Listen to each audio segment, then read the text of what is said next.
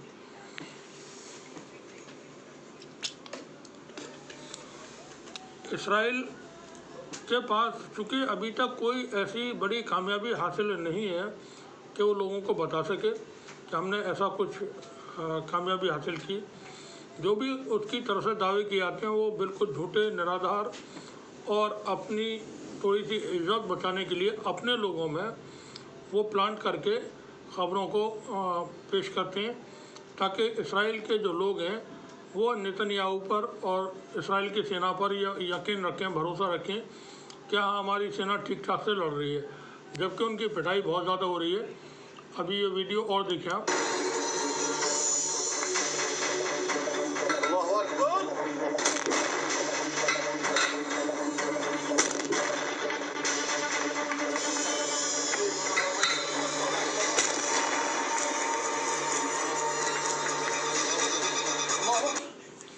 जैसा कि हमने बताया था ये वीडियो गाज़ा के उस इलाके से है जिसको लेकर के हमास इसराइल की तरफ से, इसराइल की फ़ौज और इसराइल के प्रधानमंत्री की तरफ से दावे किए गए कि ये इलाका हमने अपने कंट्रोल में लिया हुआ है। अब आप देख सकते हैं कि ये किसके कंट्रोल में है और किस तरह की तबाही यहाँ पर इसराइल की सेना की हो रही है।